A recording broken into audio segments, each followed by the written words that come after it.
નમસ્કાર દર્શક મિત્રો, પાટવી ગુજરાતી ન્યૂઝમાં આપ સૌનું હાર્દિક સ્વાગત છે। કેન્દ્રીય રાજ્યમંત્રી શ્રી મુરલીધર મોહોલ અને રાજ્યના સહકાર મંત્રી શ્રી જીતુ વાઘાણીની પ્રેરક ઉપસ્થિતિમાં આણંદ ખાતે ત્રિભુવન સહકારી યુનિવર્સિટીનો પ્રથમ દીક્ષાંત સમારોહ યોજાયો।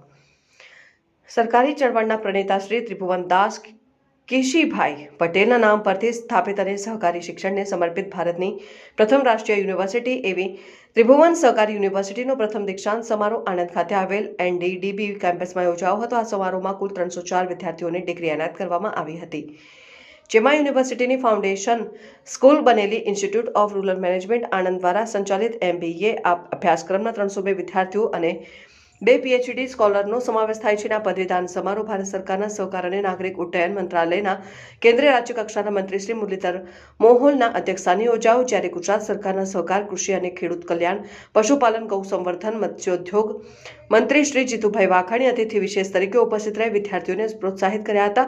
ત્રિભુવન સહકાર યુનિવર્સિટીના આ પ્રથમ દીક્ષાંત સમારોહ પ્રસંગે કેન્દ્રીય સહકાર રાજ્યમંત્રી શ્રી મુરલીધર મોહોલે જણાવ્યું હતું કે સંસદ દ્વારા વર્ષ 2025માં ખરડો પસાર કરીને ઇરમાને રાષ્ટ્રીય મહત્વની સંસ્થાનો દરજ્જો આપી દેશની પ્રથમ ત્રિભુવન સહકારી યુનિવર્સિટી તરીકે સ્થાપિત કરવામાં આવી છે, જે સહકાર ક્ષેત્રે એક ઐતિહાસિક સિદ્ધિ છે અને શ્વેત ક્રાંતિની ભૂમિ આણંદ ખાતે યોજાયેલ આ પ્રથમ દીક્ષાંત સમારોહમાં 302 અનુસ્નાતક અને 2 PhDના વિદ્યાર્થીઓને પદવી એનાયત કરવામાં આવી અને તમામ વિદ્યાર્થીઓનું 100% પ્લેસમેન્ટ થવા બદલ તેમણે ગૌરવ વ્યક્ત કર્યું હતું।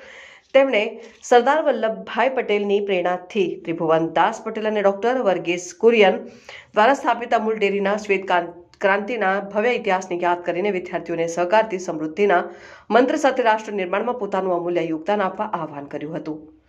પાટવી ગુજરાતી ન્યૂઝ, શિવરાજ યુસુફભાઈ।